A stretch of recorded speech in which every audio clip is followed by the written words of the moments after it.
ಪ್ರಿಯ ವಿದ್ಯಾರ್ಥಿಗಳೇ ಎಲ್ಲರಿಗೂ ಕೂಡ ನಮಸ್ಕಾರ.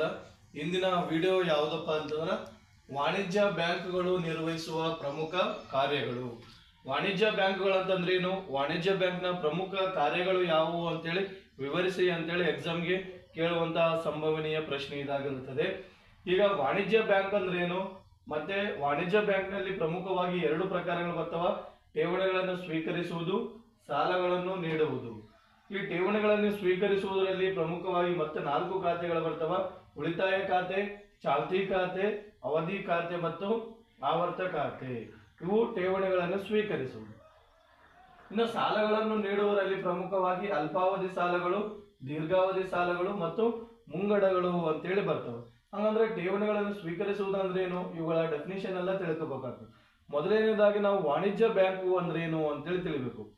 ವಾಣಿಜ್ಯ ಬ್ಯಾಂಕ್ ಅಂದ್ರೆ ಏನಪ್ಪಾ ಅಂತಂದ್ರೆ ಸಾರ್ವಜನಿಕರಿಂದ ಠೇವಣಿಗಳನ್ನು ಸ್ವೀಕರಿಸುವ ಹಾಗೂ ಸಾಲದ ಅವಶ್ಯಕತೆ ಇರುವವರಿಗೆ ಅಥವಾ ಹಣದ ಅವಶ್ಯಕತೆ ಇರುವವರಿಗೆ ಸಾಲವನ್ನು ನೀಡುವ ಸಂಸ್ಥೆಗಳಿಗೆ ನಾವೇನಂತ ಕರಿತೀವಿ, ವಾಣಿಜ್ಯ ಬ್ಯಾಂಕು ಎಂದು ಕರೆಯುತ್ತೇವೆ. ಅರ್ಥ ಆಯ್ತಾ?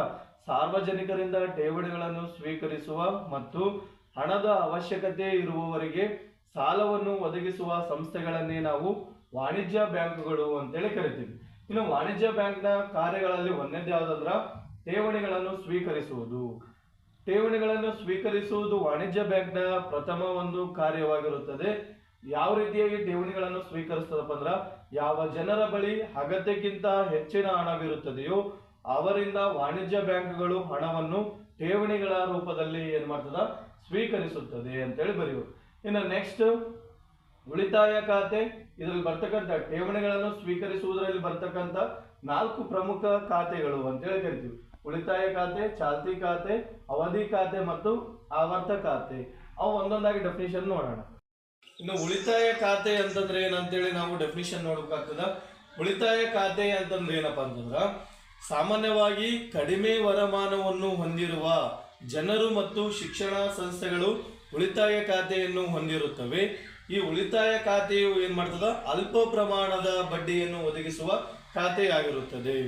ಯಾಕಿದು ಅಲ್ಪ ಪ್ರಮಾಣದ ಬಡ್ಡಿಯನ್ನು ಒದಗಿಸುತ್ತದೆ ಅಂತಂದ್ರ, ವಾರದಲ್ಲಿ 1 ಬಾರಿ ಅಥವಾ 2 ಬಾರಿ ಮಾತ್ರ ನಾವು ಹಣವನ್ನು ಪಾವತಿಸುವ ಮತ್ತು ಹಣವನ್ನು ಸ್ವೀಕರಿಸುವ ಒಂದು ಅವಕಾಶ ಯಾವ ಖಾತೆಯಲ್ಲಿ ಇರುತ್ತದಪ್ಪ ಅಂದ್ರ ಉಳಿತಾಯ ಖಾತೆಯಲ್ಲಿ ಇರುತ್ತದೆ. ಹಾಗಾಗಿ ಈ ಉಳಿತಾಯ ಖಾತೆಯನ್ನು ಹೊಂದಿದಂತಹ ಗ್ರಾಹಕರಿಗೆ ಅಲ್ಪ ಪ್ರಮಾಣದ ಒಂದು ಬಡ್ಡಿಯನ್ನು ಒದಗಿಸಲಾಗುತ್ತದೆ.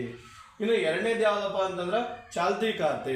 ಚಾಲ್ತಿ ಖಾತೆ ಅಂತಂದ್ರೆ ಏನಪ್ಪಾ ಅಂತಂದ್ರ ಸಾಮಾನ್ಯವಾಗಿ ದೊಡ್ಡ ದೊಡ್ಡ ವ್ಯಾಪಾರಸ್ಥರು ಚಾಲ್ತಿ ಖಾತೆಯನ್ನು ಹೊಂದಿರುತ್ತಾರೆ. ಯಾಕೆ ಚಾಲ್ತಿ ಖಾತೆಯನ್ನು ದೊಡ್ಡ ದೊಡ್ಡ ವ್ಯಾಪಾರಸ್ಥರು ಹೊಂದಿರುತ್ತಾರೆ ಅಂದ್ರ, ಈ ಚಾಲ್ತಿ ಖಾತೆಯಲ್ಲಿ ಒಂದು ದಿನಕ್ಕೆ ಎಷ್ಟು ಬಾರಿ ಬೇಕಾದರೂ ಹಣವನ್ನು ಪಾವತಿಸಬಹುದು, ಹಣವನ್ನು ಸ್ವೀಕರಿಸಬಹುದು. ಅಂತಹ ಒಂದು ಸೌಲಭ್ಯ ಯಾವ ಖಾತೆಯಲ್ಲಿ ಇರ್ತದ, ಚಾಲ್ತಿ ಖಾತೆಯಲ್ಲಿ ಇರುತ್ತದೆ. ಆದ್ರೆ ಈ ಚಾಲ್ತಿ ಖಾತೆಯನ್ನು ಹೊಂದಿದವರಿಗೆ ಏನ್ ಮಾಡ್ತದ, ಬ್ಯಾಂಕು ಯಾವುದೇ ರೀತಿಯ ಬಡ್ಡಿಯನ್ನು ನೀಡುವುದಿಲ್ಲ. ಕಾರಣ ಏನಪ್ಪಾ ಅಂದ್ರ, ಒಂದು ದಿನದಲ್ಲಿ ಎಷ್ಟು ಬಾರಿ ಬೇಕಾದರೂ ಹಣವನ್ನು ಪಾವತಿಸಬಹುದು, ಹಣವನ್ನು ಸ್ವೀಕಾರ ಮಾಡುವ ಒಂದು ಅವಕಾಶ ಚಾಲ್ತಿ ಖಾತೆಯಲ್ಲಿ ಇರುವುದರಿಂದ ಈ ಖಾತೆಯನ್ನು ಹೊಂದಿದವರಿಗೆ ಯಾವುದೇ ರೀತಿಯ ಬಡ್ಡಿಯನ್ನು ಒದಗಿಸುವುದಿಲ್ಲ ಅಂತೇಳಿ ಬರೆಯುವುದು. ಇನ್ನು ನೆಕ್ಸ್ಟ್ ಅವಧಿ ಖಾತೆ. ಅವಧಿ ಖಾತೆಗೆ ಇನ್ನೊಂದು ಹೆಸರು ಏನಪ್ಪಾ ಅಂದ್ರೆ ಫಿಕ್ಸ್ಡ್ ಡೆಪಾಸಿಟ್ ಅಂತೇಳಿ ಕರಿತೀವಿ. ಫಿಕ್ಸ್ಡ್ ಡೆಪಾಸಿಟ್ ಅಥವಾ ಅವಧಿ ಖಾತೆ ಅಂತಂದ್ರೆ ಏನಪ್ಪಾ ಅಂದ್ರ, ಹಣವನ್ನು ಒಂದು ನಿರ್ದಿಷ್ಟ ಅವಧಿಯವರೆಗೆ ಠೇವಣಿ ರೂಪದಲ್ಲಿ ಇಡಲಾಗುತ್ತದೆ. ಹಣವನ್ನು ಒಂದು ನಿರ್ದಿಷ್ಟ ಅವಧಿಯವರೆಗೆ ಠೇವಣಿ ರೂಪದಲ್ಲಿ ಇಡಲಾಗುತ್ತದೆ. ಆ ಅವಧಿ ಮುಗಿಯುವ ಮುನ್ನವೇ ನಾವು ಆ ಹಣವನ್ನು ಮರಳಿ ಪಡೆಯಲು ಬರುವುದಿಲ್ಲ. ಹಂಗಾಗಿ ಇದನ್ನ ನಾವೇನಂತ ಕರಿತೀವಿ, ಅವಧಿ ಖಾತೆ ಅಂತೇಳಿ ಕರಿತೀವಿ. ಈ 4 ಖಾತೆಗಳಲ್ಲಿ ಅತ್ಯಂತ ಅಧಿಕ ಬಡ್ಡಿ ಪಡೆಯುವ ಖಾತೆ ಯಾವ್ದಪ್ಪ ಅಂತಂದ್ರ ಅವಧಿ ಖಾತೆ. ಯಾಕಪ್ಪ ಅಂತಂದ್ರೆ ಒಂದು ನಿರ್ದಿಷ್ಟ ಅವಧಿಯವರೆಗೆ ಏನ್ ಮಾಡಿರ್ಬೇಕು, ಇಲ್ಲಿ ಡೆಪಾಸಿಟ್ ಮಾಡಿರ್ಬೇಕು. ಆ ಅವಧಿ ಮುಗಿಯುವ ಮುನ್ನನೇ ನಮ್ಗೆ ಅಲ್ಲಿ ಮರಳಿ ಅಮೌಂಟ್ ಕೊಡೋದಿಲ್ಲ. ಅದು ಯಾಕಪ್ಪ ಅಂದ್ರೆ ನಾವು ಅಗ್ರಿಮೆಂಟ್ ಮಾಡಿರ್ತೀವಿ 5 years 10 years ಅಂತೇಳಿ. ಅಂದ್ರೆ ನಮ್ಮ ಅವಧಿ ಮುಗಿಯುವ ಮುನ್ನವೇ ನಮಗೆ ಮರಳಿ ಅಮೌಂಟ್ ಕೊಡಕ್ಕಾಗಲ್ಲ. ಹಂಗಾಗಿ ಈ ಖಾತೆಯಲ್ಲಿ ಅಧಿಕ ಬಡ್ಡಿಯನ್ನು ನಾವು ಪಡೆಯಬಹುದು. ಇನ್ನು ನೆಕ್ಸ್ಟ್ ಆವರ್ತ ಖಾತೆ ಅಂತೇಳಿ ಬರ್ತದ. ಆವರ್ತ ಖಾತೆ ಅಂದ್ರೆ ಏನಪ್ಪಾ ಅಂದ್ರೆ ಇದು ಹಣವನ್ನು ಕಂತುಗಳ ರೂಪದಲ್ಲಿ ಸ್ವೀಕಾರ ಮಾಡ್ತದ. ಆ ಕಂತುಗಳ ಅವಧಿ ಮುಗಿದ ನಂತರ ಗ್ರಾಹಕರಿಗೆ ಅಸಲಿಯ ಜೊತೆಗೆ ಬಡ್ಡಿಯನ್ನು ಸೇರಿಸಿ ಏನ್ ಮಾಡ್ತದಪ್ಪ ಅಂದ್ರ ಗ್ರಾಹಕರಿಗೆ ನೀಡುತ್ತದ. ಇದನ್ನೇ ನಾವು ಏನಂತ ಕರಿತೀವಿ ಅಂದ್ರ ಆವರ್ತ ಖಾತೆ ಅಂತೇಳಿ ಕರಿತೀವಿ. ಇಷ್ಟೇನಪ್ಪಾ ಅಂತಂದ್ರೆ ಠೇವಣಿಗಳನ್ನು ಸ್ವೀಕರಿಸುವಲ್ಲಿ ಬರ್ತಕ್ಕಂಥ ಪ್ರಮುಖವಾದ ಅಕೌಂಟ್ಸ್ ಖಾತೆಗಳು ಅಂತೇಳಿ ಹೇಳ್ಬೋದು. ಇನ್ನು ನೆಕ್ಸ್ಟ್ ಯಾವ್ದಪ್ಪ ಅಂತಂದ್ರೆ ಸಾಲಗಳನ್ನು ನೀಡುವುದು. ವಾಣಿಜ್ಯ ಬ್ಯಾಂಕುಗಳು ಹಲವಾರು ರೀತಿಯ ಸಾಲಗಳನ್ನು ನೀಡುತ್ತವೆ. ಅದರಲ್ಲಿ ಸಾಲಗಳು ಮತ್ತು ಮುಂಗಡಗಳು ಏನಾಗಿರ್ತವೆ ಅಂದ್ರೆ ಪ್ರಮುಖವಾಗಿರುತ್ತವೆ. ಈ ಸಾಲಗಳನ್ನು ನೀಡುವುದರಲ್ಲಿ ಪ್ರಮುಖವಾಗಿ ಅಲ್ಪಾವಧಿ ಸಾಲಗಳು, ದೀರ್ಘಾವಧಿ ಸಾಲಗಳು ಮತ್ತು ಮುಂಗಡಗಳು ಅಂತೇಳಿ ಬರ್ತವೆ. ಇನ್ನು ಅಲ್ಪಾವಧಿ ಸಾಲ ಅಂತಂದ್ರೆ ಏನು ಅಂತೇಳಿ ನೋಡ್ಬೇಕು. ಅಲ್ಪಾವಧಿ ಸಾಲ ಅಂತಂದ್ರೆ ಏನಪ್ಪಾ ಅಂದ್ರ ವಾಣಿಜ್ಯ ಬ್ಯಾಂಕ್ಗಳು ತಮ್ಮ ಗ್ರಾಹಕರಿಗೆ